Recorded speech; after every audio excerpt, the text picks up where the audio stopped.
Hello students, I am from Vivekanand Public School, Shahid Nagar, Agra. So today we will learn about positive sentences to negative sentences of English grammar. So let's start. First of all, let's talk about positive sentences and negative sentences. So positive sentences का मतलब होता है सकारात्मक sentence, सकारात्मक वाक्य. अब positive sentence are positive by nature, मतलब कि वो सकारात्मक होते हैं. And there is no negation in positive sentences, मतलब उसमें कोई नकारने वाले शब्द नहीं होते, जैसे कि no, not, nothing, never, nobody.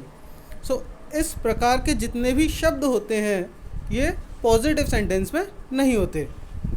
Example, Ravi is drinking juice. Now let's talk about negative sentences, मतलब कि नकारात्मक शब्द, नकारात्मक वाक्य.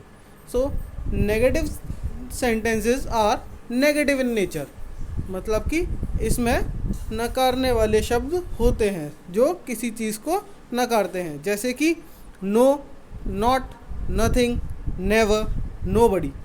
इस प्रकार के जितने भी शब्द होते हैं ये नेगेटिव सेंटेंस में मिल जाते हैं. Example, Ravi is not drinking juice. इसका अर्थ रवि जूस नहीं पी रहा.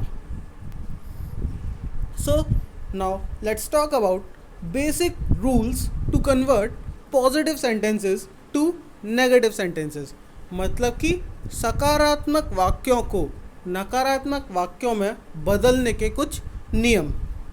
अब पहला नियम, रूल नंबर 1, ऐसे वाक्य, ऐसे सेंटेंसेस जिसमें सबसे पहले आता है सब्जेक्ट, सब्जेक्ट के बाद हेल्पिंग वर्ब, उसके बाद ऑब्जेक्ट.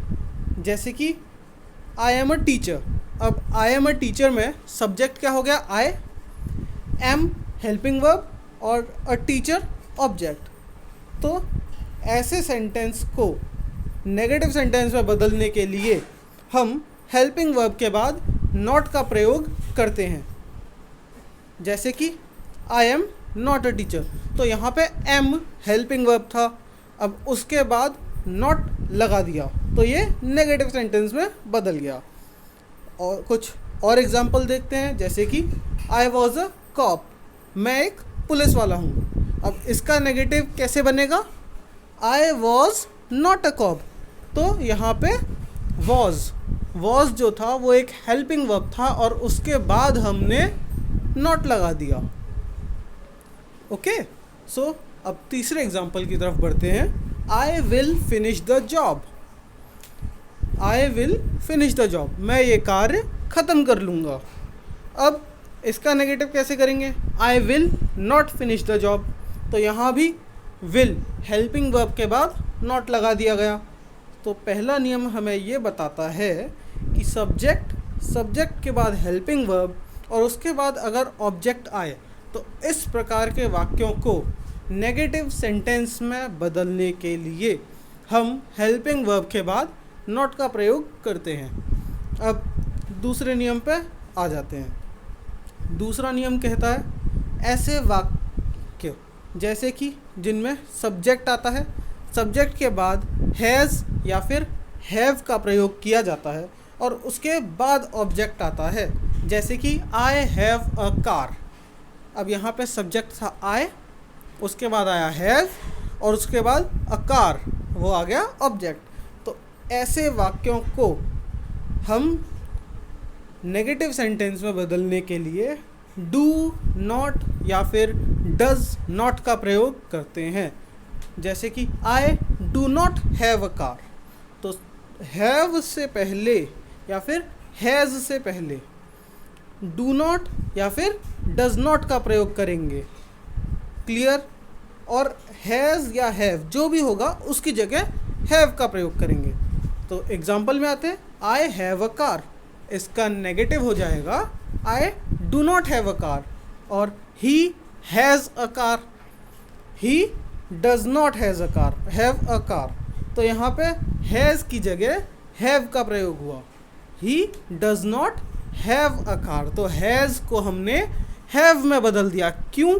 क्योंकि डू नॉट और डज नॉट के साथ हमेशा हैव का प्रयोग किया जाता है।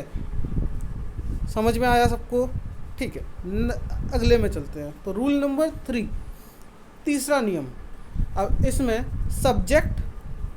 सब्जेक्ट के बाद मेन वर्ब की फर्स्ट फॉर्म। मेन वर्ब वो वाली वर्ब होती है, मेन वर्ब मतलब वो क्रियाएं जिसमें कार्य होता है, जैसे कि जो कोई कार्य बताती हैं, जैसे कि प्ले, ड्रिंक, ईट, स्लीप। अब यहाँ पे भी वर्ब की फर्स्ट फॉर्म यूज़ हो रही है और उसके साथ एस या फिर ईएस का भी प्रयोग किया जा सकता है। तो वहाँ पे सब्जेक्ट आता है, सब्जेक्ट के बाद डू नॉट या फिर डज नॉट का प्रयोग किया जाएगा और मेन वर्ब की फर्स्ट फॉर्म आ जाएगी, उसके बाद ऑब्जेक्ट आएगा। अब इसके एग्जाम्पल में आते हैं। आई प्ले क्रिकेट, अब इसका नेगेटिव हो जाएगा I do not play cricket. तो मेन वर्ब की फर्स्ट फॉर्म से पहले डू नॉट आ गया। और दूसरे नियम में दूसरा एग्जाम्पल, ही प्लेज फुटबॉल। अब वर्ब की फर्स्ट फॉर्म के बाद एस आया है, तो एस आया है तो उसके साथ डज नॉट आ जाएगा। तो ही प्लेज फुटबॉल के नेगेटिव होगा ही डज नॉट प्ले फुटबॉल। चौथा नियम, सब्जेक्ट के बाद हेल्पिंग वर्ब के बाद मेन वर्ब की फर्स्ट फॉर्म और उसके साथ आईएनजी का प्रयोग हो रहा है और उसके बाद ऑब्जेक्ट आ रहा है। तो इसका नेगेटिव हम बनाएंगे सब्जेक्ट के बाद हेल्पिंग वर्ब के बाद नॉट का प्रयोग किया जाएगा, उसके बाद मेन वर्ब की फर्स्ट फॉर्म, फिर आईएनजी और ऑब्जेक्ट आएगा। अब इसका एग्जाम्पल देखते हैं हम।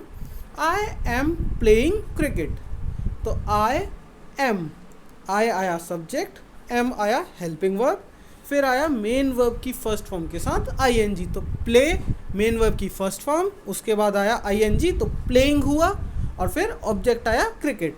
तो इसका नेगेटिव हो जाएगा I am not playing cricket. तो हेल्पिंग वर्ब के बाद नॉट आया, उसके बाद वैसा ही सेंटेंस दोबारा आ गया, जैसे कि प्लेइंग क्रिकेट। क्लियर? तो दूसरा example, he was playing cricket, तो यहाँ पे भी हेल्पिंग वर्ब के बाद नॉट लगा दिया जाएगा, तो he was not playing cricket. पांचवा नियम, सब्जेक्ट के बाद आता है हैज़, हैव या फिर हैड। अब उसके साथ आता है बीन, फिर मेन वर्ब की फर्स्ट फॉर्म, आईएनजी और फिर ऑब्जेक्ट। तो इसका नेगेटिव हम बनाएंगे सब्जेक्ट के बाद हैज़, हैव या हैड, फिर नॉट का प्रयोग होगा, उसके बाद बीन, फिर मेन वर्ब की फर्स्ट फॉर्म, फिर आईएनजी और फिर object. Example, I have been playing cricket for last 2 days। तो यहाँ पे आई हुआ सब्जेक्ट, फिर हैव बीन आया, फिर प्लेइंग मेन वर्ब की फर्स्ट फॉर्म के साथ आईएनजी प्लेइंग, फिर क्रिकेट फॉर लास्ट 2 days, ये हुआ हमारा ऑब्जेक्ट। तो इसका नेगेटिव हुआ I have not been playing cricket for last 2 days। उसके बाद दूसरा example, I has been listening this song for last few hours. तो इसको नेगेटिव कैसे करेंगे? हैज़ के बाद नॉट लगाकर, तो I has not been listening this song for last few hours. छठा नियम, रूल नंबर 6। अब ये रूल बताता है हमें सब्जेक्ट के बाद मेन वर्ब की सेकंड फॉर्म, फिर ऑब्जेक्ट। अब मेन वर्ब की सेकंड फॉर्म आपकी पास्ट वाली वर्ब होती है, जैसे कि प्ले का प्लेड। क्लियर?